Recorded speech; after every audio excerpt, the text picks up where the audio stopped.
गुरुर्ब्रह्मा गुरुर्विष्णू गुरुर्देव महेश्वरा गुरुः साक्षात परब्रह्म तस्मै श्री गुरुवे नमः. मला वाटते अंतरी त्वावसावे तुझ्या दासबोधासी त्वा बोध व्हावे. अपत्या परिपाववी प्रेम ग्रासा महाराजया सद्गुरु रामदासा. श्रीराम शुकासारिखे पूर्ण वैराग्य ज्याचे वशिष्ठा परिज्ञान योगेश्वराचे. कवी वाल्मिका सारिखा मान्य ऐसा नमस्कार माझा सद्गुरु रामदासा. जय जय रघुवीर समर्थ. सद्गुरु प्रल्हाद महाराज डॉक्टर काका व आदरणीय मंदाताईंना नमस्कार करते. जयश्रीताईंनाही नमस्कार करते. दासबोध अभ्यास वर्गासाठी जमलेल्या तुम्हा सर्व श्रोत्यांना वंदन करते. आज आपण दशक 15व्याला सुरुवात करत आहोत. दशक 15वा आत्मदशक, त्यातील समास पहिला चातुर्य लक्षण. या 15व्या दशकाला आत्मदशक म्हटले आहे. श्रेष्ठ अंतरात्मा नावाच्या तिसऱ्या समासावरून त्याला हे नाव दिले आहे. चातुर्य लक्षणाने या दशकाची सुरुवात झाली आहे. समर्थ हे जीवनवादी संत होते. जगतातील सर्वच लोक परमार्थ करतात किंवा परमार्थ करतीलच याची खात्री नाही, हे शक्यही नाही. प्रत्येकाची आवड, त्याचा स्वभाव, प्रारब्ध वेगळे वेगळे असल्यामुळे सगळ्यांची आवड एक असू शकत नाही याची समर्थांना चांगली जाण आहे. म्हणून परमार्था वाचूनचे लौकिक जीवनही सुखी समाधानी व संपन्न असावे अशी तळमळ असल्या कारणाने समर्थांनी आपल्याला या आधीही चातुर्य लक्षणे वेळोवेळी सांगितली आहेतच. आणि हाही समास चातुर्य लक्षणांचाच आहे. कारण या जगतात नेभळा भोळा माणूस असेल तर त्याचा टिकाव लागणे फार अवघड आहे. त्यासाठी माणसाने चतुर, तार्किक, धूर्त, सावध, साक्षेपी, दक्ष असले पाहिजे असा त्यांचा आग्रह आहे. त्यासाठी समर्थ पुन्हा एकदा आपल्याला चातुर्य लक्षणे सांगत आहेत. ही चातुर्य लक्षणे अंगीकारताना दुसऱ्याला फसवावे, लुबाडावे किंवा कोणाच्या दुर्बलतेचा फायदा घ्यावा या विचारांचा स्पर्शही त्याला होत नाही. श्रीराम समर्थ. श्रीराम असते माशांची शरीरे, त्यात राहिजे जीवेश्वरे. नाना विकारी विकारे, प्रवीण होईजे श्रीराम. दणवट पोचट स्वभावे, विवरोन जाणीजे जीवे. व्हावे न व्हावे आगवे, जीव जाणे श्रीराम. एकी माग मागो घेणे, एकान मागताच देणे. प्रचितीने सुलक्षणे, ओळखावी श्रीराम. ईश्वराने अनेक जीव निर्माण केले. त्या सर्वांचे शरीर अस्थिमासांचे असून त्यात जीवात्मा व ईश्वर म्हणजे अंतरात्मा हे दोघेही राहतात. हा ईश्वरच संपूर्ण शरीराचे चलन करतो. हे शरीर व ईश्वर दोघेही विकारी असून त्याची त्यांना सवय झालेली असते. कारण ईश्वर देह चालवतो व शरीराच्या साह्याने सर्व कार्य करून घेतो. या सगळ्या प्रक्रिया इतक्या सहजतेने होत असतात. कुठलीही गोष्ट भरीव व पोकळ असते किंवा टणक किंवा मऊ आहे, काय हवे किंवा काय नकोय या सगळ्या प्रकारचे ज्ञान जीवाला जे होते ते केवळ आणि केवळ विचारांनीच होते. व्यवहार असो की परमार्थ असो, दोन्हीकडे विचारांना अत्यंत महत्त्व आहे. ज्यांच्याजवळ उत्तम विचार सद्गुण आहेत त्यांच्याकडे ज्ञानही असते, त्यामुळे त्याला हवे ते तो सहज मिळवू शकतो आणि त्याला ते मिळतेही. पण दुसऱ्याला मात्र सतत याचना करून भांडून कष्टाने काही मिळवावे लागते. हे प्रत्यक्ष जीवन जगत असताना आपण पाहतो. यावरून सुलक्षणी कोण हे सहज ओळखता येते. ज्याच्याजवळ सद्गुण आहे तो सुलक्षणी असतो. प्रत्येक मनुष्याला समाजामध्ये राहावेच लागते. समाजामध्ये राहत असताना सगळ्यांमध्ये मिळून मिसळून राहावे लागते. समाजामध्ये राहून प्रत्येक व्यक्तीला उत्तम जीवन जगण्याची संधीही समान असते. पण अशी समान संधी असतानाही तसा अनुभव आपल्याला येत नाही की प्रत्येकजण उत्तम जीवन जगतोच आहे. कारण उत्तम जीवनासाठी योग्य प्रयत्न करून उत्तम लक्षणे अंगीकारावी लागतात. समाजामध्ये प्रत्येकाने अन्न, वस्त्र, निवारा या ज्या मूलभूत गरजा आहे त्या त्याने पूर्ण करावयासच हव्या. पूर्ण करण्याची जबाबदारी त्या व्यक्तीवर अवलंबून असते. या गरजा पूर्ण करणे हा उत्तम जीवनाचा पाया आहे. त्यासाठी मन सुसंस्कृत हवे. सुसंस्कृत मन होण्यासाठी मनाला उत्तम वळण लावण्यासाठी शिक्षणाची, ज्ञानाची गरज असते. ती सोय पण आपण केली पाहिजे. नुसते ते असून चालत नाही, तर माणसाची वासना सुद्धा शुद्ध हवी. वासना शुद्ध नसेल तर माणूस स्वार्थी बनतो. त्यामुळे अंतर्गत विरोध वाढतो.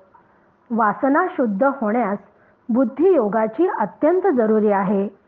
बुद्धियोगाने बुद्धीमध्ये परिवर्तन घडून येते. म्हणूनच समर्थांनी नित्य व्यवहारातच अंतरंग शुद्ध, सूक्ष्म आणि पवित्र बनविण्याचा मार्ग आपल्याला दाखवला आहे. दैनंदिन व्यवहारामध्ये नाना प्रकारची कर्मे करावी लागतात. पण जे जे कर्म आपण करतो ते केवळ आपल्या स्वतःच्या सुखासाठी नसावे. आपल्या कर्माने इतरांनाही सुख, समाधान, आनंद प्राप्त व्हावा, सर्वांचे कल्याण व्हावे. असे कर्म केले तरच ते कर्म ईश्वराला आवडते. असे कर्म करण्यासाठी काय करावे हे 4थ्या ओवीमध्ये समर्थ आपल्याला सांगत आहेत. जीव जीवात घालावा, आत्मा आत्म्यात मिसळावा, राह राहो शोध घ्यावा, परंतराचा श्रीराम. की स्वतःचा अहम बाजूला ठेवून सर्वांचा अंतरात्मा एकच आहे हा विचार सतत जागृत ठेवावा. हा विचार पक्का केला की माझा व दुसऱ्याचा जीव म्हणजे आत्मा जो आहे तो आपलाच आहे हे एकदा लक्षात आले की आत्म्याशी ऐक्य साधून व दुसऱ्याचे अंतरंग जाणण्याचा प्रयत्न केला जातो. मग दुसऱ्याचे अंतरंग दुखवू नये याची काळजी घेतल्या जाते.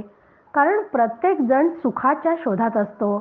प्रत्येकाला दुसरा प्रिय वाटतो तो स्वतःसाठी वाटत असतो हे लक्षात घ्यावे. म्हणूनच आधी स्वतःच्या आत्म्यावर प्रेम करायला शिकावे. मग आपोआपच इतरांच्या आत्म्यावर प्रेम करायला वेगळे काही करावेच लागत नाही. कारण सगळ्यांचा आत्मा एकच आहे. दुसऱ्यांचे अंतरंग ओळखून त्याच्याशी वागणे हे या जगात अत्यंत महत्त्वाचे ठरते. त्याचबरोबर दुसऱ्याच्या अंतःकरणातील नकारात्मक बाजूंचा वेध घेऊन ती नाहीशी करून सामंजस्य वाढवणे हे चातुर्याचे महत्त्वाचे लक्षण आहे. त्यासाठी दुसऱ्यांच्या मनातील विचार त्याच्याकडून समजून घेऊन, जाणून त्याच्याकडून ऐकून घ्यावे आणि आधी त्याला त्याचे विचार बोलण्याची संधी देऊन त्याला मोकळे करावे. एकदा त्याच्या मनातील सगळे विचार बाहेर पडले की त्याचं मन मोकळं होतं आणि अशा मोकळे झालेल्या मनामध्ये आपण चांगले विचार टाकू शकतो. मग त्यात योग्य काय, अयोग्य काय, हितकर काय, अनहितकर काय याचा सहजच निर्णय होतो. जानवे हे वंडकार झाले, दिलेपण हे वडाले, नेमस्तपणे शोभले, दृष्टी पुढे श्रीराम. तैसेची हे मनास मन, विवेके जावे मिळून, दिले पण अनुमान होत आहे श्रीराम. अनुमाने अनुमान वाढतो, भिडेने कार्यभाग नाचतो, या कारणे प्रत्यय तो आधी पहावा श्रीराम. दुसऱ्याच्या जीवीचे कळेना, परांतर ते जाणवेना, वश होती लोक नाना, कोण्या प्रकारे श्रीराम. सूत सैल झाले की जाणव्याला वळ्या पडतात. म्हणजे जाणवे जेव्हा उकलताना त्याचा एक एक पदर हळूहळू उकलत जावं लागते, अन्यथा त्या जाणव्याला पिळे पडतात किंवा गाठी पडतात, मग ते चांगले दिसत नाही. तेच अगदी जर स्वच्छ सरळ जाणवे असेल तर ते शोभून दिसते. त्याचप्रमाणे आपले मन स्वच्छ ठेवून वर सांगितले त्या प्रकारे विचाराने दुसऱ्याच्या मनाशी ऐक्य साधून त्याचे मनोगत जाणून घ्यावे. त्यात कुठलीच कुचराई किंवा कसूर होता कामा नये. मनोगत समजलेच पाहिजे. केवळ अंदाजाने ते ओळखता येणार नाही, नाहीतर अंदाजाचे साम्राज्य सगळीकडे पसरते. म्हणून संबंधिताचे अंतरंग न जाणले नाही तर सगळे कार्य बिघडते. म्हणून समोरच्यांचे म्हणजे दुसऱ्याचे अंतरंग प्रथम जाणून घ्यावे. दुसऱ्याचे मनोगत एकदा कळले की लोक आपल्याला अनुकूल होतील, त्याशिवाय ते अनुकूल होऊच शकणार नाही. एकदा त्यांचं मनोगत जाणलं की त्याप्रमाणे आपल्याला त्यांच्याशी वागता येते, बोलता येते आणि त्यांना आपलंसं करता येते. आकल सांडून परती, लोक वश कर्ण करीती, अपूर्णपणे हळू पडती, ठाई ठाई श्रीराम. जगदीशा हे जगदांतरी, चेतके करावे कोणावरी, जो कोणी विवेके विवरी, तोची श्रेष्ठ श्रीराम. श्रेष्ठ कार्य करी श्रेष्ठ, कृत्रिम करी तो कनिष्ठ, कर्मानुसार प्राणी नष्ट, अथवा भले श्रीराम. जी बुद्धी आहे ती बुद्धी न वापरता काही लोक दुसऱ्याला अनुकूल करून घेण्यासाठी वशीकरण विद्या वापरतात. मग हे वशीकरण करणारे लोक विचार व विवेक यांची त्यांनी जणू काही फारकतच घेतलेली असते. मग तिचा परिणाम अनिश्चित असल्याने ती वापरणारे चाचपडतच असतात, असे आपल्याला जागोजागी पाहायला मिळते. म्हणून समर्थ म्हणतात की जगदीश आहे जगदांतरी, चेतके करावे कोणावरी, की जो ईश्वर आहे तो ईश्वर सगळ्या जीवांच्या अंतःकरणामध्ये व्यापून असतो. मग असे असताना वशीकरणासारखे चेटकी उपाय कोणी कोणावर करावेत? कारण जो स्वतःची बुद्धी वापरून विवेकाने वागतो तोच या जगामध्ये श्रेष्ठ ठरतो. म्हणून जो उत्तम व सहज कार्य करणारा असतो, जो श्रेष्ठ असतो, त्याच्याजवळ बुद्धिमत्ता, प्रयत्न, निस्वार्थीपणा व लोकहिताची तळमळ याच्या साह्याने तो मोठे कार्य करतो, त्याला समर्थ श्रेष्ठ म्हणतात. कृत्रिम कनिष्ठ मात्र मंत्र तंत्राचे कृत्रिम कार्य कनिष्ठाकडून होत असतात. म्हणून या कार्यावरून माणसाचे श्रेष्ठत्व किंवा हलकेपणा ठरतो.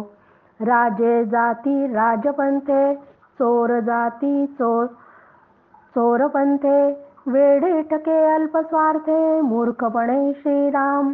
मूर्खास वाटे मी शहाणा, परितो वेडा दैन्यवाणा, नाना चातुर्याच्या खुणा, चतुर जाणे श्रीराम. की राजा राजमार्गावरूनच जातो आणि चोर मार्गाने जाणार. म्हणून मूर्ख व अविचारी किरकोळ स्वार्थासाठी स्वतःची पण फसगत करून घेतात आणि इतरांनाही फसतात. अशा मूर्खांचे मुख्य लक्षणच ते आहे की तो स्वतःला खूप शहाणा समजतो, पण तो वेडा आणि फजितखोर असतो. चातुर्याची खरी लक्षणे चातुर्यालाच ठाऊक असतात. जो जगदांतरे मिळाला तो जगदंतरीच झाला. अरत्री परत्री तयाला काय येऊणे श्रीराम. बुद्धी देणे भगवंताचे बुद्धी वीण माणुसकाचे. राज्य सांडून फुकाचे भीक मागे श्रीराम. की जो केवळ स्वतःचाच विचार न करता सर्वांचे अंतःकरण जाणून घेतो, व्यक्तिगत विचार न करता समष्टीचा विचार करतो, तो हे विश्वची माझे घर असे समजून समाजामध्ये मिळून मिसळून राहतो. असा मिळून मिसळून राहणारा माणूसच सगळ्यांना हवासा वाटत असतो. त्याला भौतिक व पारलौकिक दोन्हीकडे यश मिळते, यात काहीच शंका नाही. स्वतःच्या मोक्षाबरोबर तो लोकसंग्रही उत्तम प्रकारे साधतो. अशी बुद्धी असणे हे भगवंताचे देणे आहे. अशी बुद्धी ईश्वरी कृपेशिवाय कधीच लाभत नाही. बुद्धी नसेल तर माणूस संकुचित होतो व सहज प्राप्त असलेल्या गोष्टीत आनंद न मिळवता दुःख भोगतो, सुखासाठी भीक मागतो व दैन्यवाना बनतो. जे जे जेथे निर्माण झाले ते ते तयास मानिले. अभिमान देऊन गोविले ठाई ठाई श्रीराम. अवघेच म्हणती आम्ही थोर अवघेच म्हणती आम्ही सुंदर. अवघेच म्हणती आम्ही चतुर भूमंडळी श्रीराम. ऐसा विचार आणिता मना कोणीच लहान म्हणविना. जाणते आणती अनुमाना सकळ काही श्रीराम. की मनुष्य ज्या परिस्थितीत जन्माला येतो त्याच वातावरणात तो वाढतो, त्यामुळे त्याला आपण त्याच वातावरणामध्ये खूप सुखी आहे असे वाटते व त्यातच तो आसक्त होऊन गुंतून पडतो. असे ठिकठिकाणी आपल्याला पाहावयास मिळते. अशी ही माणसे स्वतःला श्रेष्ठ, प्रतिष्ठित, सुंदर व बुद्धिमान विद्वान समजतात. असे जे समजणारे लोक आहे, हा विचार त्यांच्या मनात असल्यामुळे, ते स्वतःला विद्वान समजत असल्यामुळे ते स्वतःला कधीच कमी समजत नाही. परंतु जाणकारांना वस्तुस्थितीवरून खरे काय आहे याचा निवाडा करता येतो. ते भोगत असलेल्या त्यांच्या भाग्यावरून खऱ्या परिस्थितीची जाणीव त्यांच्या लक्षात येते. आपुल्याले स्वाभिमाने लोक चालिले अनुमाने. परंतु हे विवेकाने पाहिले पाहिजे श्रीराम. लटक्याचा स्वाभिमान घेणे सत्य अवघेच सोडणे. मूर्खपणाची लक्षणे तेही ऐसी श्रीराम. सत्याचा जो स्वाभिमान तो जाणावा निराभिमान. न्याय अन्याय समान कदापि नव्हे श्रीराम. न्याय म्हणजे तो शाश्वत, अन्याय म्हणजे तो अशाश्वत. बाष्क आणि नेमस्त एक कैसा श्रीराम. आपल्या मोठेपणाच्या कल्पनेतच हे लोक अविचाराने जीवन जगतात. परंतु जीवनात विवेकाने विचार करावा.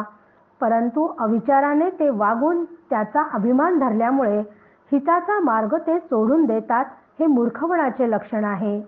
सत्याचा अभिमान, सत्य मार्गाशी निष्ठा असणे हा अहंकार नाही. निष्ठा व अभिमान सारखीच नसतात.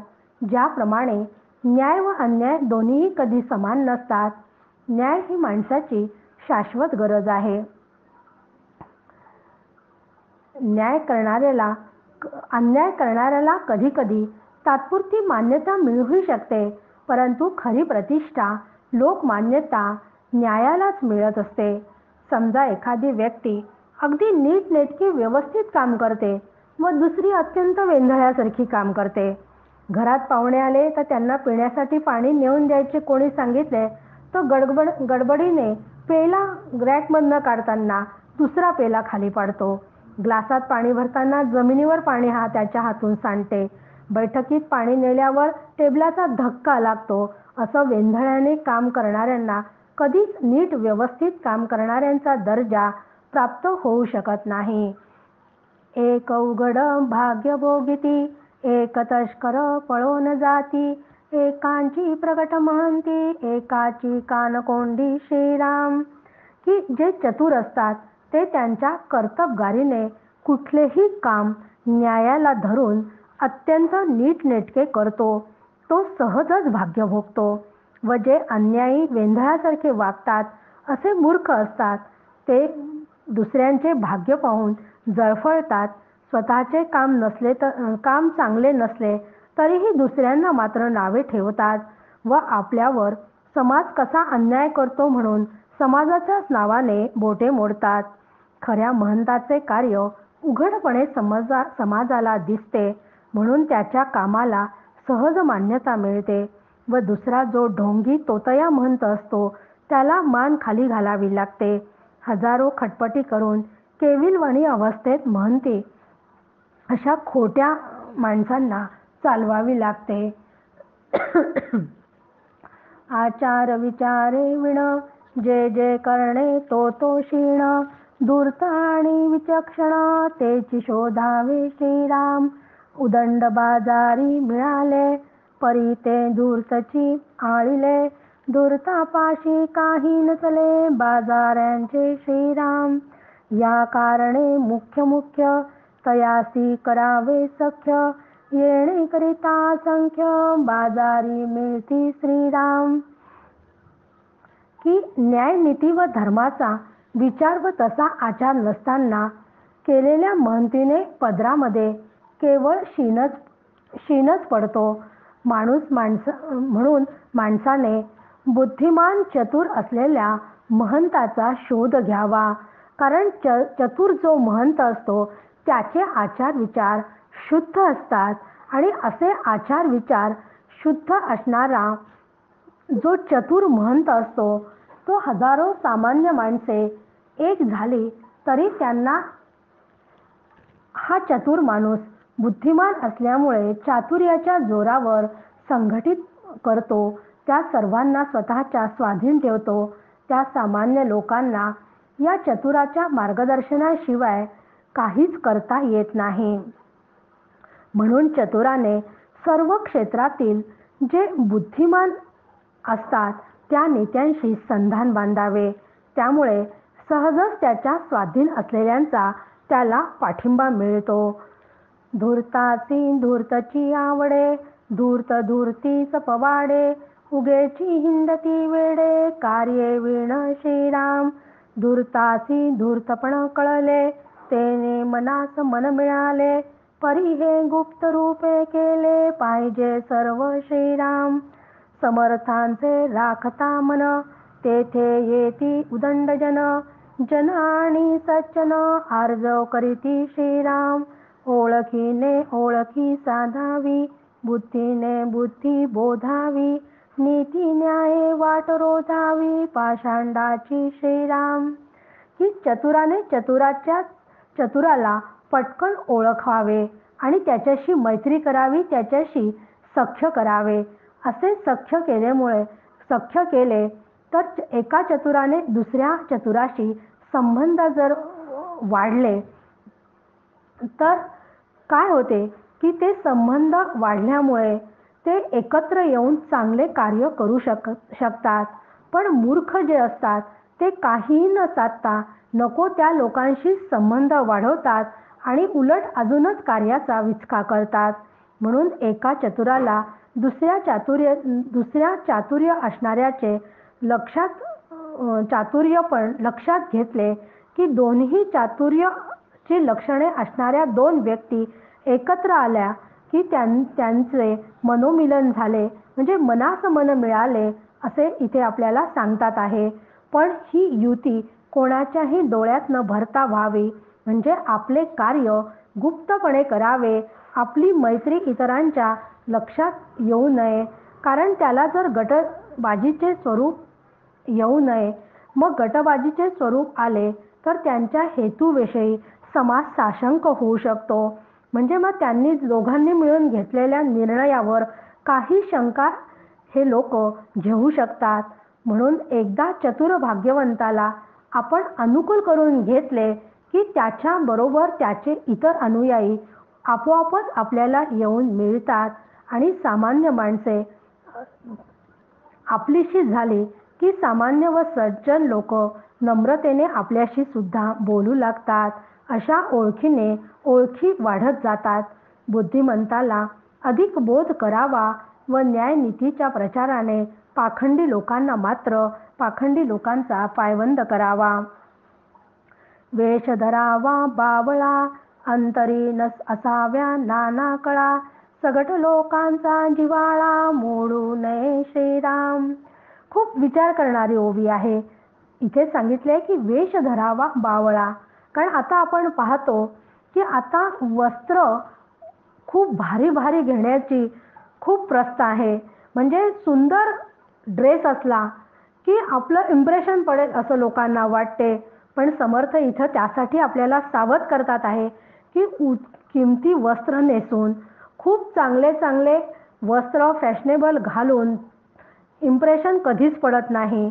तर वेश साधा असावा पण त्याच्या अंगी चातुर्याची लक्षणे असावे. म्हणजे वेश कितीही साधा सुद्धा असला पण त्याच्याजवळ जर चातुर्यता असेल, चातुर्य संपन्न तो असेल, बुद्धिवान असेल तर त्याच्याजवळ सगळे सद्गुण आपोआपच येतात आणि तो सद्गुणांनी परिपूर्ण असतो. तो सामान्यांना सगळ्यांना आपलेसे करतो. तेच लोक इतरांना हवेसे वाटतात आहे. म्हणजे बाह्य सौंदर्यावर हे अवलंबून नाही तर अंतरंगाचं सौंदर्य पाहिजे.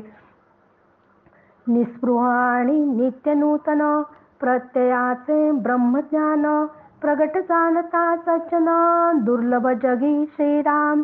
की असा ज्याचा वेश साधा आहे पण जो चातुर्य संपन्न आहे असा सद्गुणांनी परिपूर्ण असलेल्या महंतांनी नव्या नव्या प्रदेशात जाऊन भ्रमण करावे.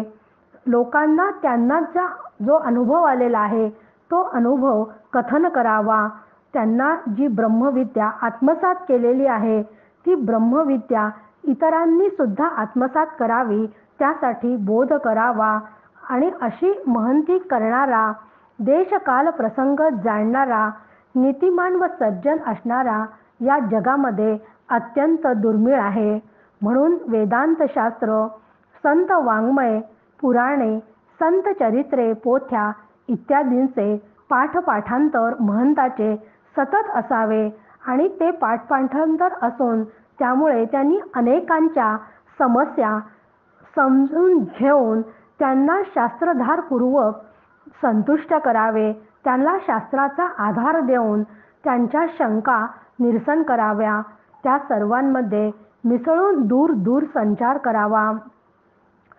एक ठाई बैसोनी राहिला, तरी मग व्यापची बुडाला, सावधपणे ज्याला त्याला भेटी द्यावी श्रीराम.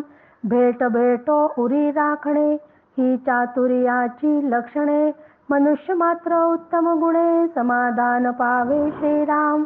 म्हणून सर्व गुणसंपदा असून गावातच बसून त्यांनी राहू नये तर त्यांनी भ्रमंती करावी. धर्म परमार्थाचा व्याप त्यामुळेच वाढणार आहे. म्हणून स्वतःला व लोकव्यवहाराला सांभाळून सर्वत्र भ्रमण करावे. अशी महान व्यक्ती सतत भेटावी अशी तळमळ सर्वांना लागली तर समजावे की तेथे चातुर्याची लक्षणे आहेत. उत्तम गुणांचा सहजपणे तिथं परिणाम झालेला आपल्याला दिसतो. असा परिणामाने समाजाला समाधान मिळते. म्हणून आपणही ही चातुर्य लक्षणे अंगीकारण्याचा प्रयत्न करूयात. जय जय रघुवीर समर्थ.